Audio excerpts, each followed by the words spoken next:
You are listening to Packers Talk Radio Network. PackersTalk.com.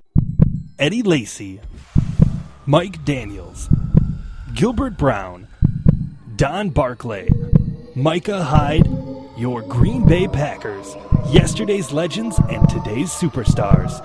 From corporate or nonprofit events to private parties, add some spice, hire a Packers player from Mayfield Sports Marketing.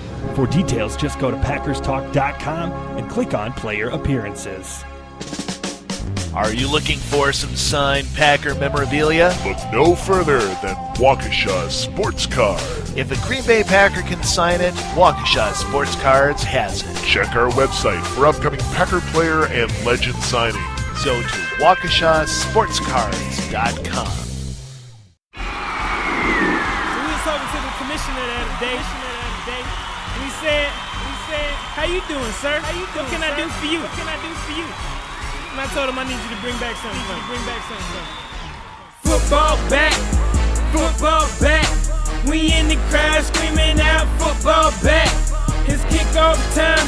We in love with the money. These chickens shaking they pom-poms. Cheerleaders, my honeys, we yelling football back. Welcome to another edition of the Two-Pack Podcast. After a week off for the holidays, hope everyone had an enjoyable one. I know many of you did not have an enjoyable Sunday. He is Nick Bornheimer, fresh off a plane from Wisconsin, going back home. Yep. I know he's amped up and ready to rock. I'm bronzed a bit, fresh off a plane from Florida. I went back home for the holidays as well. Coming to you from a New York City rooftop today. I like how we keep changing the locale. Rare is it that we get to talk Packers with a view of Lady Liberty, which I guess is bringing us a little bit of joy given the current state of things as we record this on a Monday after the Packers get absolutely abused by the Arizona Cardinals 38-8. Yeah, I think abused, and it's strange for me to say this, but that might be putting it lightly. They got trounced. They got obliterated. It was never, ever close. Well, it was quasi-close when you thought Aaron Rodgers was going to throw a touchdown, and they were in the red zone, and it looked promising, and then he threw a weird non-Aaron Rodgers-like interception, and then momentum might have shifted when Mike Daniels had that interception, and I mean, but those are still kind of pipe dreams. It was never close. I'm just like grasping at straws here. Yeah, when Mike Daniels had an interception, it was a one-score game or a two-score game that you thought they were about to make a three-point game, and everything would have been okay. And then the game just very quickly got away from them after that. Yesterday, to me, just felt like one giant test to see how far we could push Packers Twitter, to see like how extreme people could get to JS Comments like level, the Twitter handle that we all love to follow and read, of just crazy comments. But then, you started to see less and less crazy people tweet things that looked like they should be coming from JS Comments. It felt like it was just one, like how far can we push you constant stream before you give up? Yeah. So like, I honestly don't know where to start. I think my biggest takeaway from yesterday was frustration at the way they played, and there's a lot of things wrong, and I'd be a homer to defend them. But I'm so annoyed with, like, the fatalistic Packers fan. I don't know if it's social media. I don't know what it is, Nick, but, like... So take me through it. What is it that... I feel like today in 2015, and for the past few years, for some weird reason, it's like everyone wants to be the first to proclaim the season to be over. It's like there's a rush... I know there's a lot of football to judge off of, but there's everyone wants to be the first one to say, I told you so. So everyone, like, at one point this year is just saying, they're not, like, season's over. And yesterday was just the day where everyone's saying the season's over, and it's annoying to me. And I get a little bit of Mike McCarthy's frustration when he's saying they're a 10-win team, they're playoffs. Like, they're going to play a playoff game regardless. It's funny. It's weird to think that we're a team, the Packers are a team who are in the playoffs right now, and the season's already been proclaimed as over. It's doomed. I mean, they might be having a home playoff game. There's a chance they have a home playoff base? Right. It's just annoying. Like, you don't understand how many people would be killed to be in your situation. Yeah. Talk to the Buffalo Bills or the Detroit Lions or the Jacksonville Jaguars. Yeah. And then we go the lengths of, we will criticize the quarterback on this podcast today, and we'll probably criticize the coach, but we go the lengths of, cleaning house needing to happen, and it's the 2015 hot takery and overreaction, and I need to make a definitive, I need to take a definitive stance one way or another based on 60 minutes of football when that's just not how anyone should act. Like, there's a lot of things wrong right now, but to just like throw your hands up and be like, season over, we're not winning a Super Bowl, even though they're probably not going to. They're far and away, or they're far from the best team in the NFL. Yeah, right now. That's just a note. Like, can you enjoy it? Like, people don't even want to watch the playoffs now. You'd rather talk draft today. Like, what the hell are you talking? Like, oh my God, that mentality just bothers me. There's something a little refreshing about a team that you kind of know is just not firing on all cylinders going into the playoffs, and you can just consume it just to, be a lover of the game of football as opposed to last year where it was just gut-wrenching, heartbreaking. Yeah. I don't know. How far back do you think you have to go? Because I actually looked this up today. How far back would you guess if you didn't know, because I don't know if you do know, how far back do you think you would have to go to find a team that won a Super Bowl and has been beaten as bad as the Packers were beaten yesterday in that same season? So the Packers lost by 30 points, right? 30 points. 38-8 was the final. Like a team that on one given week that's been bad enough to lose by 30, but has been good enough to win a Super Bowl that year. Yeah, and the NFL season's filled with ebbs and flows. I would assume that because you're asking the question, it's probably not too far back. Right. I thought I was gonna have to go in the Wayback Machine. So think about this. Yeah, there's been a handful of 10-6 teams that have gotten hot and won a Super Bowl. Among those, the Packers in 2010. But they never were losing by more than a score. They never lost by a score. Which was proof that they're not even capable of being that bad. I remember the New York Giants, the year that they won the Super Bowl in Favre's last season with the Packers. They played early on in the season, and the Packers beat the Giants bad, and ended up coming back, and the Giants beat them at Lambeau Field. That was early in the season, though, right? Right. Big changes week 2 to week, 20-something. So we're talking Super Bowl. So is it more recent than that? Yes. Yeah, it is. And it's and I didn't think it would be the Baltimore Ravens. And I'm not saying every year is different, every game is different, and I'm not saying like, oh, the Packers can turn around next Sunday and just be great again and be what they looked like they were when they were 6-0. So the Ravens, the year that they beat the Niners. Yep, they lost by 30 to the Houston Texans late in this, mid to late season. Okay. And they're just a loss that you can't explain. Now, granted, that's to the Houston Texans. The Packers just lost like that on the road to a team that's, I still think we're sliding Carolina if we want to say Arizona's the best team in the NFC, but Arizona is damn good. There's not a team in football where I think Arizona would play and they would be more than like a 3-point underdog right now. Yeah. Because Carolina's the best record in the NFL. Like, we've seen the Patriots are beatable. I don't know if I honestly think if Carolina and Arizona play today, I think it's a pick-up. You think? I think if Carolina's at home, they're favored by 3. And I think that's like the most you're going to get. Well, which that basically, virtually is a pick-up because they're playing at home. So I guess I'm just trying to say, like, yesterday got away from them in a huge way. But to declare the season over to me is totally unnecessary. Not even something you should be talking about. Like, will they win another game? They're gonna have to can they beat Minnesota in back-to-back weeks? Like, can we take it 1 week at a time and just like examine yesterday for what it was? Which I think we should do now. Yeah. So. What? Yeah. Jesus. You want to play the blame game? I shouldn't say everyone. A lot of people like to say that Aaron Rodgers kind of skates through when it comes to the media and doesn't get a lot of blame. How much of it do you put on him? So again, there's always extenuating circumstances, and there are always a couple of variables that play in. Look at the offensive line, man. It was a JV squad out there. Like you said it yesterday when we were watching the game. It looks like you're watching a preseason game. Yeah, there was one point it was Barclay, Walker, Treader, and Lang Taylor. Lang. I wish it were Lang. Lang actually played good yesterday. And so did Balaga before he was banged up again. Yeah, and we're just, we're going. I haven't rewatched the game yet, but off the Pro Football Focus grades, Sitton, Lang, and Balaga all graded like pretty damn well. But yeah, there was a point where it was Lane Taylor. Now, granted, that's not with Aaron Rodgers in the game. It's like when you throw and Tolzien under center.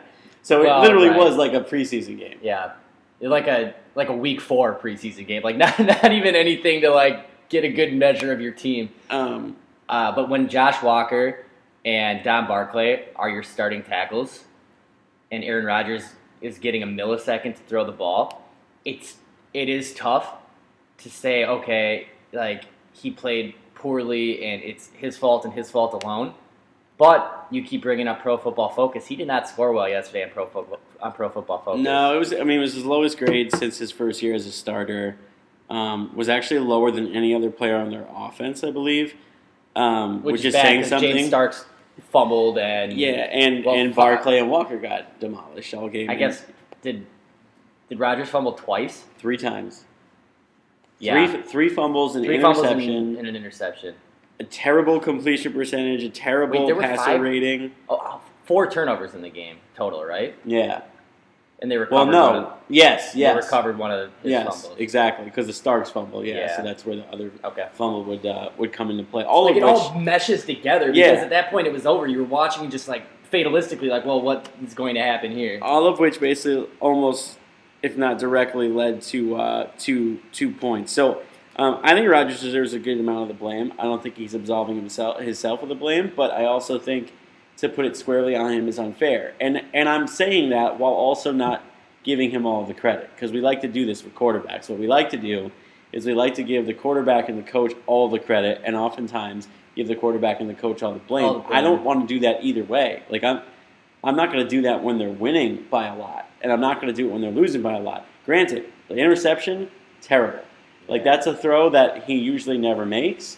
And it's a throw that I love that he doesn't make, even though some people want him to take more chances. It was just a bad throw. He's been inaccurate. But at the same time, the line he's playing behind and the pressure that Arizona is generating. And the lack of separation that the wide receivers are still not getting. I mean, you could literally blame all 11 guys on a given play. Yeah. There's a lot of times where you can say the line didn't do their job, the quarterback made a bad decision, or fumbled. Like that's another thing. Rodgers addressed that after the game. Ball security for him is usually good. So fumbling 3 times. Granted, you're getting hit, you're getting abused. Like hang on to the ball and at least give us a shot to put our defense out in the field. You can even go as far as blaming all 11 guys on the field and the schematics behind what play was called. Was it the right blocking protection based on who's on the field to keep the quarterback safe? Because man, did he take some punishment yesterday. He got banged around. And a lot of it has to do with the line and just the lackluster performance and like we said, the JV guys who are out there trying to protect future Hall of Fame MVP quarterback. But McCarthy said post-game, like he takes a lot of responsibility and bears the burden for not putting the offense in the appropriate schematic formation to keep Rodgers from taking those kind of hits.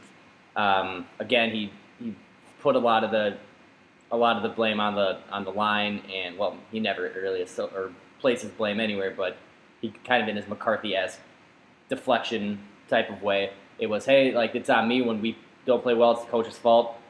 We have to do better as an offense and not put the quarterback in a position to get just completely obliterated.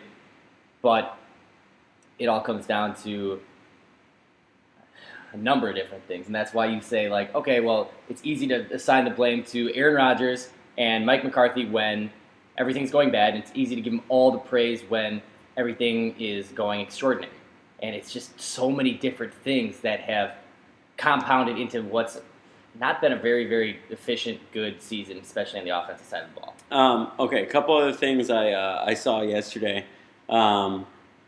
Being critical of the offense that I wanted to address. One, and when you're watching it, you probably agree with this, but the Packers have kind of found a little bit of a groove the past couple of weeks with McCarthy taking over the play calling and getting the running backs involved in the passing game, particularly the screen game. Mm-hmm. You think to yourself, Arizona's generating all this pressure. Why don't we throw more screens? And they ran a couple that actually were successful. But here's why you don't throw more screens. all that pressure Arizona was generating Was from they were there. doing while they had linebackers spying. Or you could have linebackers in man coverage against your running backs. Pretty good ones, by the way, right? So it's not like they were sending 6 guys, 7 guys, 5 guys every single time. They were just generating pressure because plays like the one that we saw. I mean, everyone's by now probably at some point seen, and I retweeted it at Alex Patakis. Like plays like Don Barclay not even getting a finger on Dwight Freeney, Who's 100, by the way. who's 100 and has got one move. He's been using that move since 1960, and it works every time. And I get falling victim to it when Dwight Freeney's 25 or 26, and maybe you haven't seen it a million times. But when he's a one-trick pony at 87 years old, you think maybe you get a hand on him. Don Barclay literally watched Dwight Freeney's B button past him and just went, okay, well. It looked like, do you ever play basketball even like in the rec as a kid? Yeah. You ever do the drill where like you have your hands behind your back and you're just shuffling your feet to guard a guy? Yeah. That's what it looked like. It's like Don Barclay forgot that he can use his hands. Like, I don't understand that. It was bad. It was brutal. God, man, they need a healthy offensive line, right? Is that the biggest thing? Just how bad their offensive line has been? Is that a bigger problem than any of the other ones we've talked about? I don't know, because every week it's something new. It's the wide receivers, or it's Aaron Rodgers not being Aaron Rodgers. This is just another subplot to the Packers' stagnant offense this season. Right now, I will say yes, it probably is the biggest issue, because if you can't keep the quarterback healthy, or if you can't give him any time, then the offense can't do anything at all. Right, it just has zero chance. Zero chance. And especially, I mean, that's like where your offense starts. Whether you're running the ball or you need your offensive line pass pro, you have to have a solid offensive line. And if they're not healthy, or if they are healthy and they can't protect, then your offense has zero chance, just like you said. Yeah. So I guess how would you how would you go about fixing it? Because the other thing that I love and again, I am a football fan, but I also hate a lot of things about football fan. This is wrong, this is wrong, this is wrong, this is wrong, without proposing a better solution. Like, we're angry that Devontae Adams is still getting all these reps. And this was something that McCarthy was asked about by Jason Wilde, who you and I know and love and whatever, and everyone does. Everyone who follows the Packers knows them, and most people like them. Basically, Wilde, it seemed like his question and his point to McCarthy was, McCarthy said, like, Jared Aberdeen's had a drop, and that's why he saw his playing time fall off. Then how do you justify continuing to put Adams out there? Yeah. And we all want to hate Devontae Adams. That's like the new, that's the popular thing. Yeah. Like, get him off the field. And we saw that fade route sail through his hands, which is frustrating. But that's just another thing that we can bitch about. But there's no real solution there, right? Like, not based on the personnel that they can possibly put on the field. I mean, it's easy to say give Aberdeen's a shot. And he's shown that he can be effective as like a possession guy. But we also saw him get murdered out of bounds, and he was out for 2 weeks. Like, I don't think he's durable, or if he is, like, we don't have a big enough sample size. And Jeff Janis he has no discipline, it seems like, in terms of route running. He just doesn't run crisp routes. So I think we've gotten to the point this season where it's a little bit of McCarthy being bullheaded with his second-round selection, Devontae Adams. And, there's been a game where he was targeted over 20 times this year. But a lot of it is just based on the lack of bodies that they can put on the field who wear a number 8 in front of their jersey number. I also think it's a really easy thing to point to and be like, well, McCarthy's being hypocritical here. And I think I think it's unfair to not acknowledge that there's a difference going into the drop, right? There's a difference between Devontae Adams dropping a pass and Jared Aberdeen's. And not that Devontae Adams is some stud, but when Eddie Lacy fumbles, he's still going to get opportunities. When Crockett fumbles, let's say, yeah, he's probably not going to get them because there's an investment level there, and there's some evidence that guy can play. We've seen a couple games last year where Devontae Adams showed a lot of glimpses. They fell in love with him in the preseason. Preseason MVP, baby. Preseason MVP. I mean, those are actual, those are things that they take into account because they're not expecting it to continue because they think Devontae Adams is going to be a lot better than that. When you're the guy who comes in off the bench, like just look at another sport. You're the guy who comes in off the bench in the NBA, and you go 0 for 5. You think your next game you're going to get a lot of minutes and play a bunch and be encouraged to take more shots? But if you're Kobe Bryant your whole career, or even if you're like just an average player who's a rotational guy who's shown the ability to go, 5 of 8 some nights, like you're going to continue to get those opportunities. So I don't love that Devontae Adams is out there. There's not a better solution on the team. Like, there were times in the game where they were running 2 wide receiver sets with Randall Cobb in the backfield, and the 2 wide receiver, like look how far we've fallen. The 2 wide receivers are James Jones, who's clearly over the hill, and Jared Abbrederis, who still, at the NFL level, is extremely unproven. Like this team that used to have Jordy Nelson, like Randall Cobb was like the 4th or 5th option. Yeah. An embarrassment of riches at the pass catching position, and that's where you're at. I mean, you sound defeated by that whole thing. It's just a perplexing, I guess, thing to try to dissect or unpack because there's always been a prolific, bountiful amount of receiving options for Aaron Rodgers. Like, remember that Sports Illustrated cover like 4 years ago where it was Greg Jennings, James Jones, Jermichael Finley, Jordy Nelson, and I don't know if Randall Cobb was on the team then. That might have been the 5th. I don't recall off the top of my head. But that was like they're when you're talking 4th, 5th options, and you got guys like Jermichael Finley and James Jones, who at that point in time was a lot more youthful than he is now. It's just strange to have Jared Abbrederis and Jeff Janis as viable options, and like people are calling for Jeff Janis to take the top off the defense because they don't have anybody who can run at all.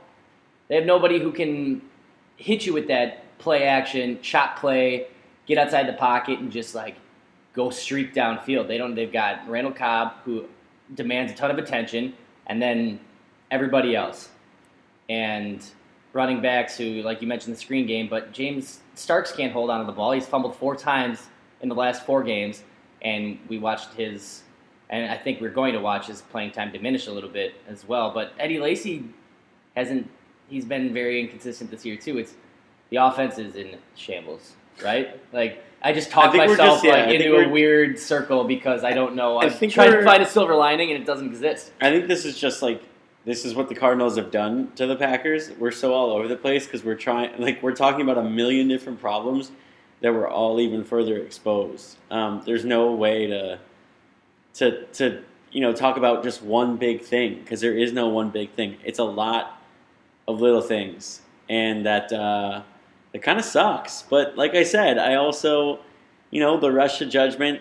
There's a good chance that they're gonna have to win one home game, and then go from there. And at least you're in the second round of the playoffs, and you roll the dice. The idea of going to Arizona 3 weeks after what happened yesterday and having any prayer is it's almost impossible to imagine. I don't know. Aaron Rodgers doesn't seem to think so. At least that's the bravado that he displayed post game. I think that's just what he has to say, right? I mean, or do you really think he believes it? I don't think he believes it. You know, and that's probably. Do you think McCarthy does? Because he said the same thing, just not with as much hubris. I think at the beginning of the year they might have thought, when the problems first started to arise and they got exposed by Denver, which at this point I would love for a game like Denver as opposed to a game like yesterday. I thought that was as bad as it would get. I thought there was a point there where they thought there was just like some weird thing that they had to work out and they were kind of in a funk. And now I think that they are realizing there are big-time issues. And I would think McCarthy would be crazy not to actually believe that, regardless of what he says. And let's not pick everything he says apart because part of his job as an NFL coach is to not tell you a lot of what he's thinking. Like, he's never going to tell you what he's actually thinking. Yeah, he's more reserved than most, though. Yeah. But still, you're right. So I would think he has to believe that they don't have a lot of firepower right now, but he's not just going to throw everyone under the bus. And I think Rodgers would have to think that, do some lip reading, man. How frustrated is he with everyone? Aaron Rodgers all the time. Yeah, you're that. But this season, it's more. I think they're panning to him a little bit more too, and it's always just this chin strap. Yeah, angry chin strap unbuckle. Angry that Devontae Adams dropped that. Can't believe this guy. What that? Jeff Janis is like doing his own thing, and Rodgers is thinking to himself like, how am I going to throw? How did we get to this point? Yeah. Where I've got Josh Walker on one end and Don Barclay just olaying a senior citizen so that I get pile driven into the ground. Olaying a senior citizen. That's what happened. And I think it's just funny that you just watched them go. That's like, I think if we're trying to capture, you know how like sometimes you can point to one instance or one specific play or sequence of plays that just like epitomize the game as a whole. Yeah. Like, that's what it was for me yesterday. I don't know why. Or the sequence where they did the fake punt and got the first down on a weird-looking mass day 2-yard scramble and then proceeded to go 3 and out afterwards. Yeah. Like, it was just a comedy of errors all around. Full disclosure, I got a little drunk yesterday. Okay. I don't remember who's listening anyways? I'm not saying like I forgot plays, like I blacked out. I'm just saying, thinking about it in my head, it doesn't even feel like I watched a football game. It feels like I watched a highlight reel of Arizona's defense. Because like I'm trying to think like, well, we haven't mentioned the Packers' defensive side of the ball aside from the Mike Daniels interception. I want to say that they didn't play that great, but I feel like I didn't even see them enough. Like, I feel like we didn't even see them with Arizona, like, starting a drive in their own territory enough times to make a definitive statement as to whether or not if these teams play again, the Packers' defense couldn't keep them in the game. Yeah, and it wasn't. I have no clue if they can or can't. I think that it wasn't fair to the defense because they're starting in their own territory half the time, 3/4 of the time, after, like, a momentous fumble recovery or interception or whatever the situation was. That's not fair to get off the field, get your team off the field, and then immediately get put right back on the field. I could tell you one thing you better not see if they do match up again. This is the only takeaway for me from the defense yesterday, and we knew this going in. In fact, a colleague of ours, Josh, Kitty as we call him, we were talking on the train on the way to work, and we were saying before the Packers played the Cardinals, you know what's really going to suck? When they give the ball to David Johnson in space and Jake Ryan just gets exposed as unathletic and slow again. Because he was last week against the Raiders. And what do you know? If there's one thing you can say for certain, it's that if these two teams play again, and Jake Ryan comes anything close to having to play man coverage against their running backs in space, there needs to be, like something has to happen in that spot. I've seen a lot of A.J. Hawk 2.0 or the slow white middle linebacker comparison drawn or parallels. What you're asking him to do is not. It's not fair. It's not fair to him. It's not. And you shouldn't have him isolated on David Johnson coming out of the backfield, who throughout the season has proven like, hey, he's pretty good in open space. Yeah. It's not fair, and that's schematics. That's Dom Capers not putting him in a position to fail like that. Yeah, know your personnel. There are teams you can do that. Carolina Panthers, right? Luke Kuechly was covering Julio Jones 30 yards down the field. Granted, he got beat, but yeah, he was in position. He was trying to high point the ball against Julio Jones, and you know what? He was in great position against that Julio type Jones of receiver. Is just a superb athlete. Jake Ryan should never be in that position. But I just think, it's just like I almost forgot that there's another side to the ball that I feel like I barely even got to see against Arizona's offense, and that was what I was most excited about going into this game. Was especially with Shields out, a young secondary that you're kind of excited about. Some guys have shown some glimpses, really get tested. And in the little bit of football we did see, they didn't hold up particularly great. I thought Michael Floyd kind of abused them. He's a big boy, by the way. Did Big he gain boy. weight? He looks like a tight end. Fast. He looks like Anquan Bolton used to look in the Cardinals uniform. Yeah, but like taller. Yeah. Yeah, he's like, and I don't even know. He's just like, he's almost round in a way. Like, you just like block. He was like a power forward. And if he wants to run a slant, like if he just gets position on you, you can't even like go around him to try to break up the pass. But yeah, so I was super pumped about that matchup. Anyway, mentioning like if they play Arizona again brings me to another thing. Okay. Before we get to hot or not, to some other big picture things, and we determine whether or not those statements are actually hot takes that are just outrageous, or if they're actually things that we may believe in ourselves. The playoff machine is something I toyed with this morning in preparation for this podcast. Yep. Basically, the Packers lose to Minnesota this coming Sunday at home. You never want to go into the playoffs on that note. Like, no. Having a chance to clinch your division at home crowd, losing after you lost by 30 to another playoff team. But it would mean you're at Washington, and it would guarantee that you could avoid Seattle in the first round. And if their season ends at the hands of Seattle this year again, I'm just gonna be broken as a fan. I may never return to football. Yeah, I may just give up. I'd rather lose. You like that? Yeah, I'd rather lose to Cousins. I would rather lose to the Vikings, even division rival. Anyone but that team. Granted, I would also love to play them at home and beat them because that would be really sweet. But as far as the path, there's some chatter now that losing on Sunday wouldn't be the worst thing because it would mean you go to Washington, and I believe, depending on the winner of what would then be a Seattle-Minnesota game, there's a chance, if somehow Minnesota beats Seattle, that you would then go to Arizona, right? Well, no, sorry, flip it. That Seattle would beat Minnesota, which I think is entirely possible. Totally. That you could go to Carolina. And I think every team in the playoffs right now is a bit of a matchup problem for the Packers, given the way their offense is playing. But do you look at yesterday's 38-8 loss and say, I would rather play any team than Arizona right now, and I would feel way better about them winning a road game at the Redskins than a home game against Minnesota or Seattle? Yeah. It's hard to play the matchup game. Right now you're scared of everyone, but I'm just saying. I'm not very scared of the Redskins.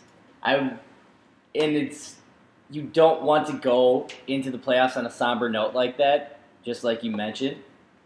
But wouldn't you rather play a terrible team from the NFC East? And I say terrible because I think every team in that division was not good this year. I don't know. I Cousins is playing better than Rodgers right now, but if Cousins and Rodgers match up in the playoff, the Packers will be favored going into that game. Yeah, don't get me wrong. I think the Packers are terrible too. I think that would be not a good football game.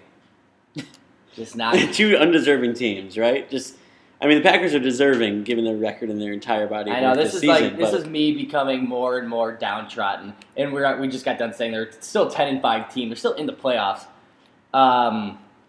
Yeah, you don't ever want to go into the playoffs as cold as the Packers would be if they lost next week because they're playing for the NFC North title. They're not going to lay an egg, you wouldn't think, at home.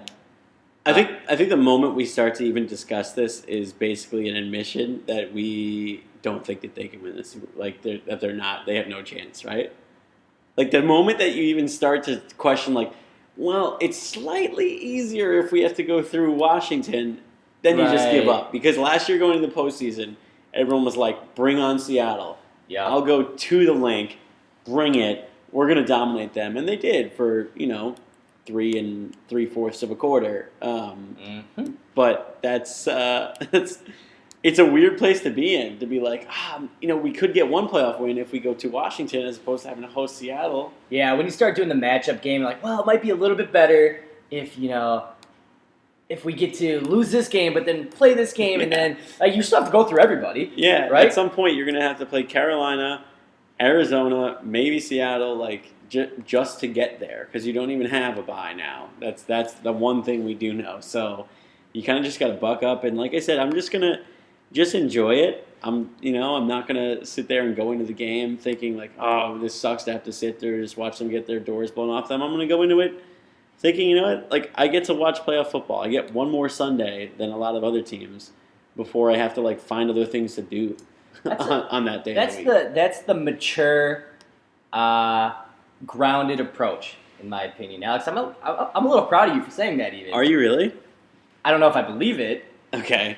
Well, yeah, because, like I'm that way on Monday through Saturday. Yeah, you're a different type of human. I'm different for 60 minutes on Sunday, much like players, how they could be like nice, normal people, and then they just are people you wouldn't necessarily want to be around because they're lunatics. Alex exudes the Ray Lewis of fandom on Sundays. Gotta get up in that chest plate. You do. That's something we say frequently. Oh, by the way, when I was home for the holidays, some family had been listening to this podcast I wasn't even aware. Wow. And they liked Fake McCarthy. They said that they were like shocked and thought that Fake McCarthy sounded good. I couldn't believe it. I couldn't get through the rest of the podcast actually. So we may have to incorporate that at some point. Maybe I could defend myself as Fake McCarthy because I feel like all I do now is defend McCarthy on Twitter. Which again, speaking of wanting to point out a problem but not having any idea for a solution. That's the easiest way to do it, right? Yeah, go ahead and fire Mike McCarthy and tell me the coach with the better resume you're going to hire. Sean Payton? Nope. Pretty similar resume, right? If he is indeed out of New Orleans. And one major blemish on his resume as well. I mean, if you're going to talk about Bountygate. But whatever. Sure. Yeah, but I'm just saying, like, if you take the names away from it, we fire one coach, okay? Yep. And then you're immediately going out to look for a guy with what? Because the offense is broken, an offensive pedigree with a proven history of making offenses great. Maybe even he can call plays. He's probably got a championship pedigree, right? All of these things that you currently have. I don't think there's even a thought in Ted Thompson's mind that Mike McCarthy would get fired because I think he's as level-headed as anyone. Yeah. But the fact that we even have to have that conversation because of what's going, like, give me the coach in the NFL who's going to go out and win a game with Josh Walker, Don Barclay, and the receiving options the Packers have right now. He doesn't exist. I mean, unless you're going to subscribe to the Bill Belichick can do no wrong. Which this is a very bad Monday to just subscribe to that because you could try to defend the thought process all you want against the Jets. Bill Belichick got a little too cute, and they lost to a team that's probably worse than them. So it happens to everyone. It does. I'm just like, even he. And they've been struggling. Like, if you take away Gronkowski, you take away Edelman from that offense, guess what? They're not as good. They're all of a sudden in close games or losing to teams they have no business losing to. So it happens everywhere, even with the best coach in the league. now I'm ready to go on a rant. I think we found it. I think we're like 20-something minutes in, 30-something minutes in, and I found the crux of my argument that we should have just led with. I am more passionate about not wanting to get rid of McCarthy than I think anything else on this team, while acknowledging how bad their offense has been. It's just ludicrous. Bill Belichick, after they beat the Patriots last year, just like, when have you ever heard, I mean, he praises a lot of people. He admitted he was out-coached and said that Mike McCarthy's like one of the best offensive coaches and play callers he's ever faced. Okay, so if you want to believe that he's the best, and maybe we need someone like him, because those guys grow on trees, why don't you take it from his mouth when he's telling you the coach you have is great? Oh, man. And don't get me wrong, McCarthy has his flaws, just like any great coach in the NFL does. Questionable decisions, sticking with Clemens for as long as he did and not taking over the play calling. I mean, we go back to seasons past with interesting decisions on challenge, like small nitpicky things. But it's just amazing how quick you are to throw a head coach to the wolves when something doesn't go exactly according to plan. But we don't have Mike Patine as our coach. Yeah. We don't have, Jack Del Rio is an interesting situation because he's been all over the place and having an okay season this year. But just one of those random insert a journeyman coach or somebody who came up through the ranks, like a Tom Sula. Like, who knows how he got a head coaching job. But like, McCarthy has gotten the Packers to the playoffs every single year except for a handful. Not even, like, in Rodgers' first season as a starter, which was like a total like feel-out season, like that should not even count on the books. And they lost a bunch of games that year, even by one score. Right. Which, like, you felt good about. You're like, we just won 6 games with a first-time starter who looks good, and a lot of those 10 losses that we had were close. They haven't not gotten to the playoffs since that point. Yet everyone's calling for his head. How many Fire McCarthy tweets did we get on Twitter yesterday? There's a guy whose entire oh my God, his entire Twitter is dedicated to firing McCarthy. And yeah, I don't we were know, having fun with that yesterday at the bar. I remember that. I'm trying to pull it up right now, actually. His bio is, God, what is it? Look it up, but it's something to the tune of McCarthy is a water-headed something. I don't even know what that means. I don't either. What is he? I probably botched it. Is he a merman? I don't know. Maybe. Okay, here's the latest tweet. I hate everything about this season. I absolutely hate everything about McCarthy. What a god-awful coach. Fire him now. You just want to read his pro... I think he hit me with like a really well-reasoned tweet like at some point this morning that just totally caught me off guard. Yeah, water-headed idiot. What? If somebody wants to tweet at Nick Bornheimer, at Alex Patakis, and tell me what a water-headed idiot is or why I should even like recognize that as an insult, then I might give this guy a little more credit. But until then, he's just a dude whose entire Twitter presence is dedicated to getting rid of McCarthy at all costs. Yeah. Well, let's ask him who an appropriate replacement might be, just to your point. Like you said, now you got me all passionate about it. It is. I'm telling you, infuriating. It is. It's maddening. I also realized that the hot or not questions that we have had planned out are things we ended up going off on tangents about, and like we could have just saved them when we planned to talk about them.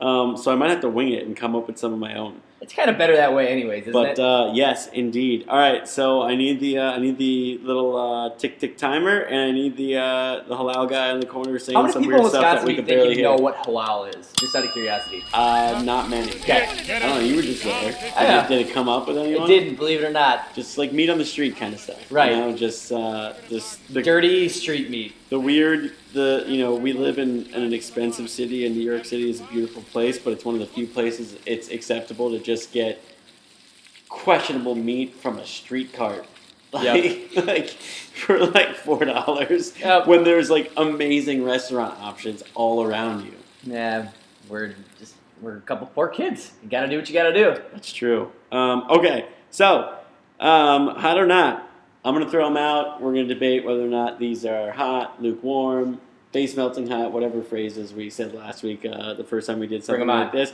Here's the first take. No pun intended. Okay. That's not even a pun, but whatever. Is it? It's not.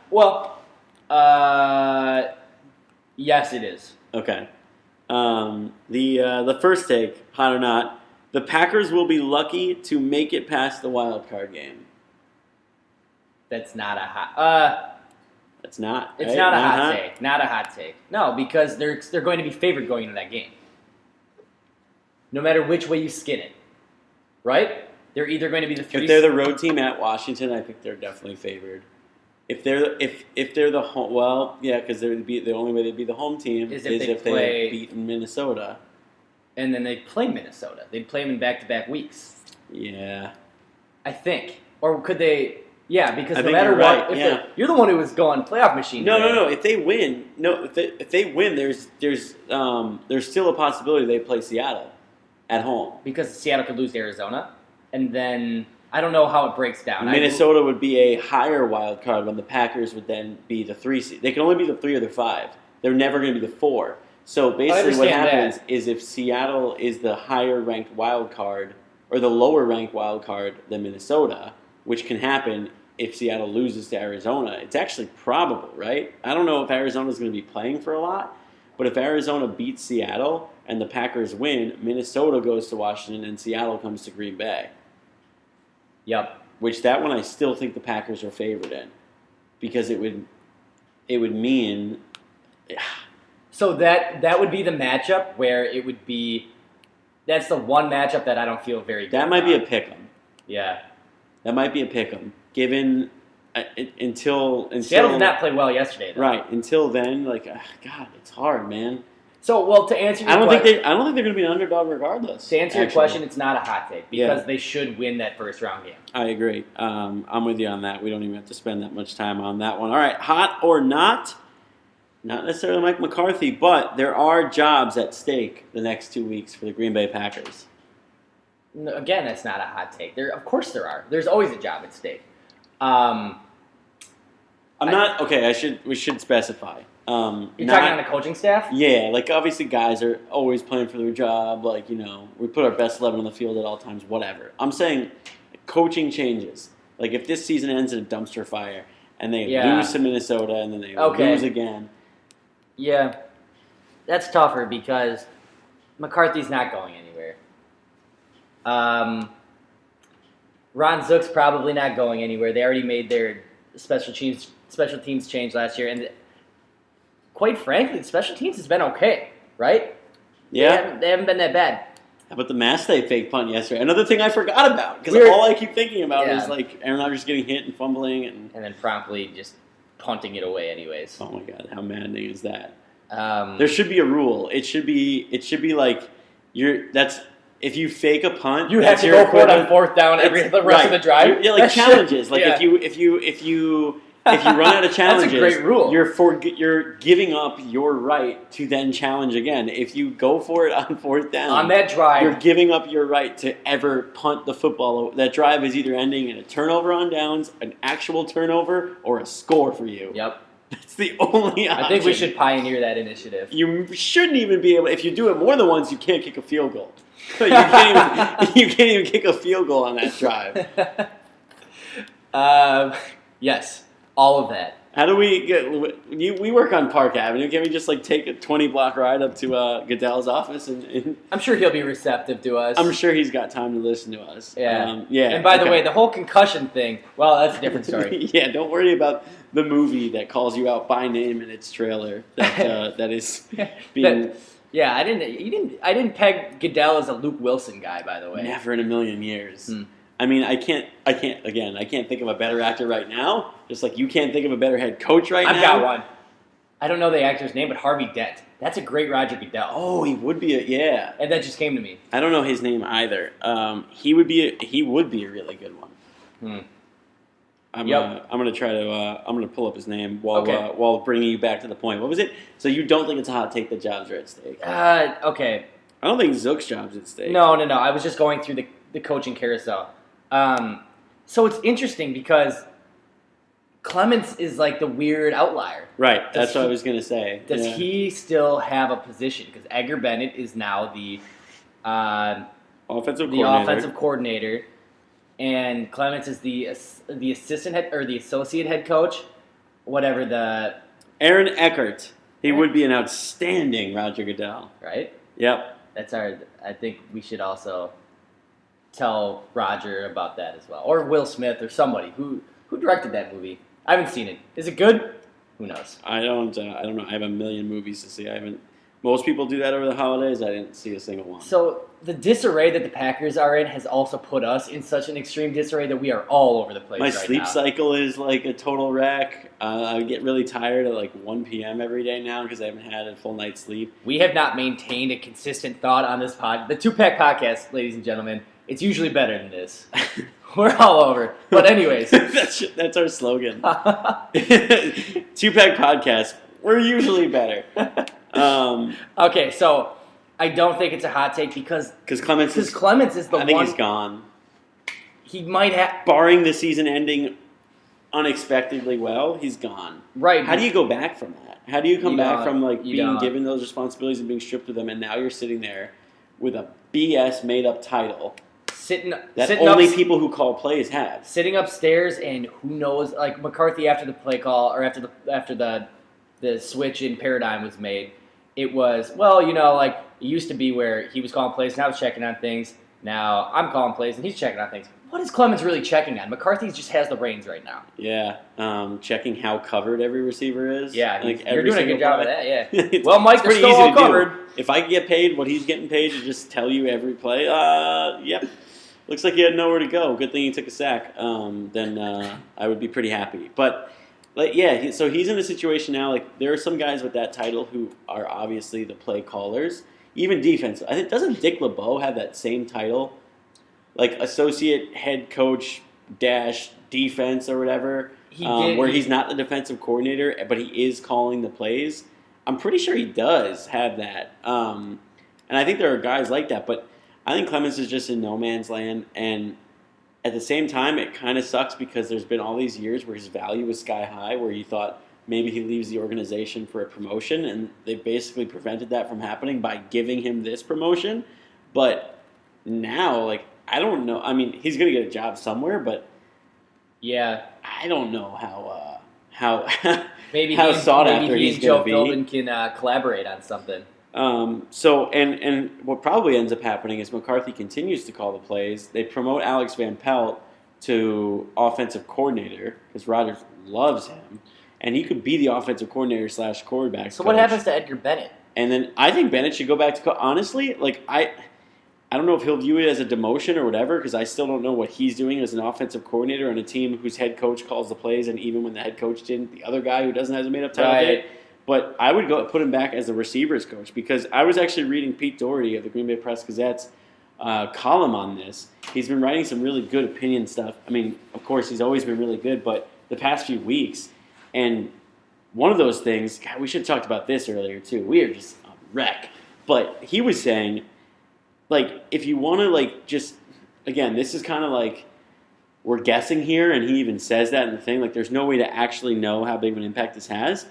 But the receivers suck out of nowhere. They don't even have a coach who's solely the receiver coach. Like, Alex Van Pelt is a wide receiver coach. Alex Van Pelt's doing a million different things. Wide receivers, and does Edgar Bennett still do running backs or do they have? No, he's not the running backs coach. So because now he's strictly their OC. I think you could probably sit Edgar Bennett down and be like, we were so good at the little things when you were the wide receivers coach, and your attention to detail is amazing. Your ability to relate to guys is amazing, and our receiving core was at its best when you were coaching it. We want you to do that again, and maybe there's some other responsibilities built in there. But I actually think the only guy that might be gone is Clemens, and every guys take quasi promotions, but it's just a rearranging of the chairs on the deck there. Yeah. Not necessarily the deck of the Titanic. Okay. Because I don't think I don't think this offense is sinking permanently. In fact, I would still, if I had to today, bet money on them being a very good offense again next season. It all hinges on Jordy Nelson. Yeah, and what they do in the draft, which I can't wait to get into that when we just start doing full podcasts. We're going to get real nerdy. We're going to start being less reactionary and just real nerdy, which is going to be fun. Yeah, and then we could bring on a wider range of people who just specialize in doing draft scouting stuff. Where we don't have to have them, focus solely in on one position group or one single game to break everything down, which will be awesome. I'm really looking forward to that as well. So that if I had to make one prediction for the staff, I would say Clemens gone, and then I would rearrange it the way that we kind of just made up in our heads, and then hopefully Capers sticks around because they've been good. Yeah. And away you go. There's your staff. Oh, I wanted to bring this up too. So a good friend of both of ours, Charlie.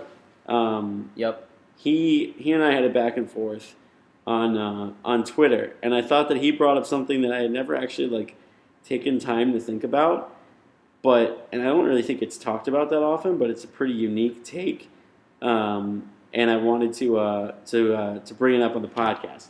So he was saying at SnowTapWI, by the way, SNO no W Tap WI, our good friend Charlie. He runs a blog, and follow him if you don't. There's good tweets there.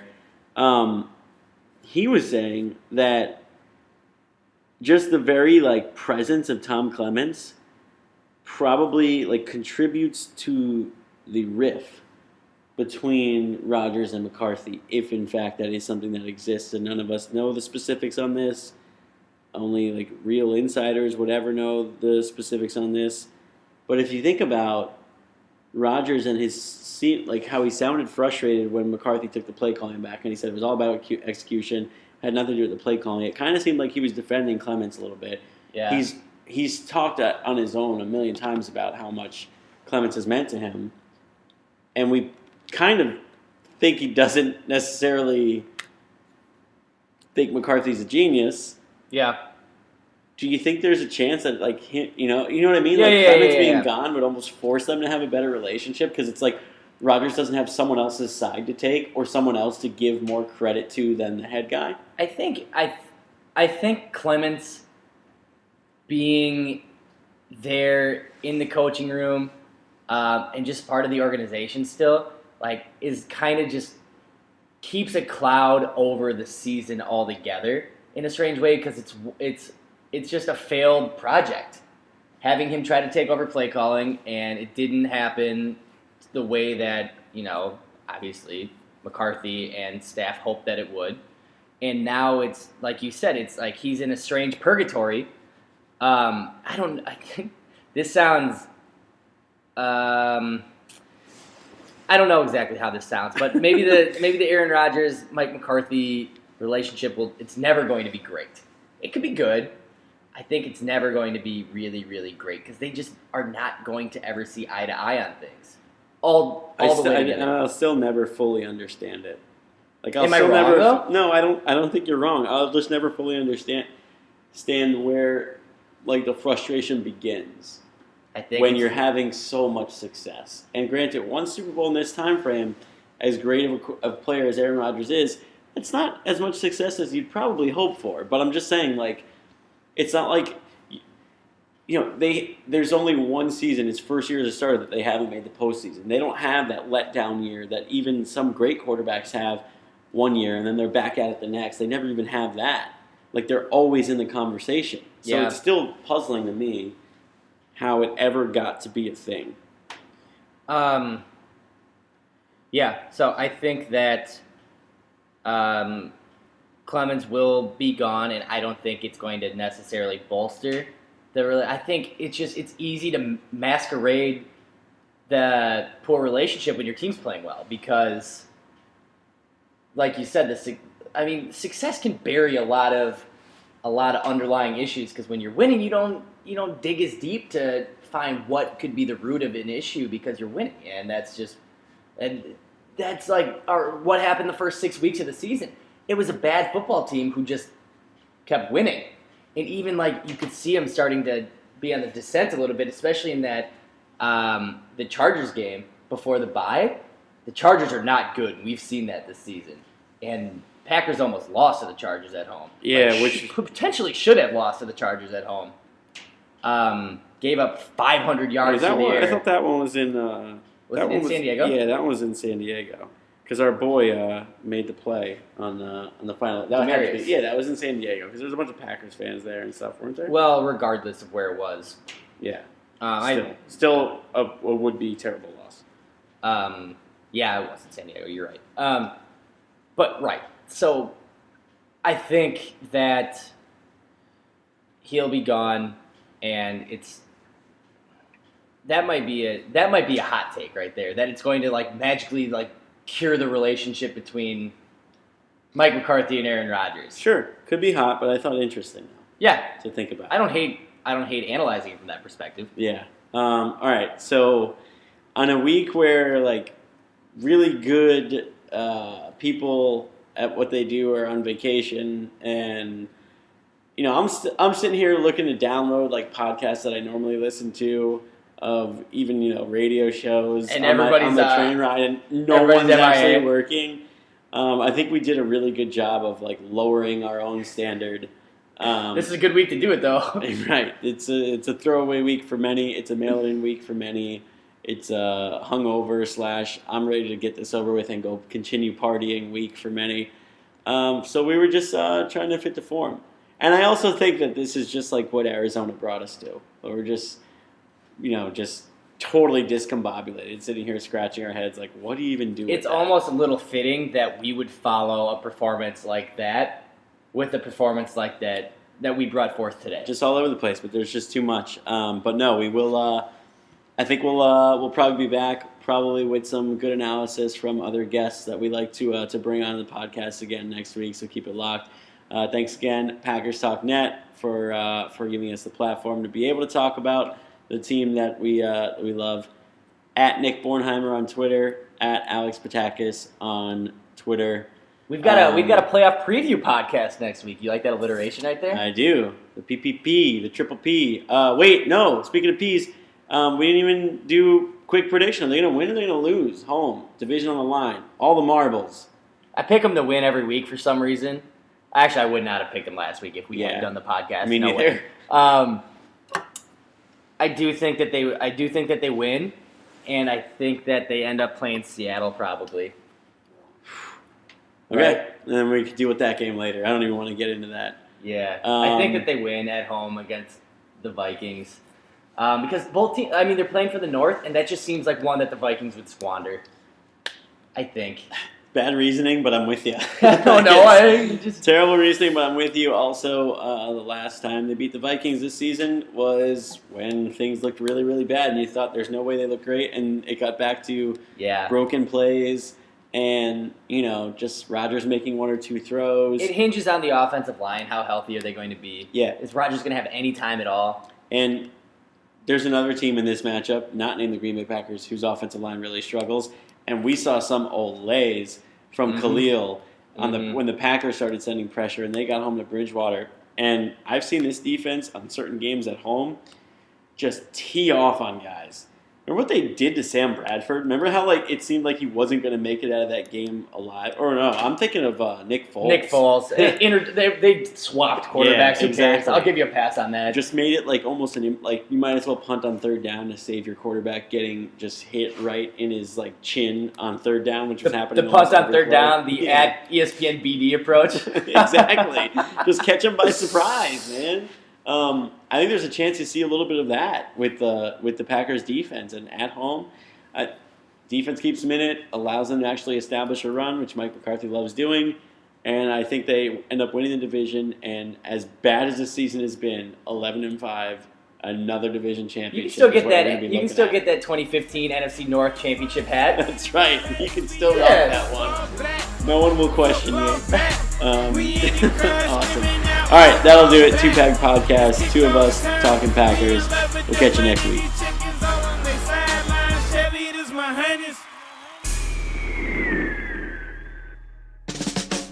Are you looking for some signed Packer memorabilia? Look no further than Waukesha Sports Card. If a Green Bay Packer can sign it, Waukesha Sports Cards has it. Check our website for upcoming Packer player and legend signings. Go to WaukeshaSportsCards.com. Eddie Lacy, Mike Daniels, Gilbert Brown, Don Barclay, Micah Hyde, your Green Bay Packers, yesterday's legends and today's superstars. From corporate or nonprofit events to private parties, add some spice, hire a Packers player from Mayfield Sports Marketing. For details, just go to PackersTalk.com and click on Player Appearances.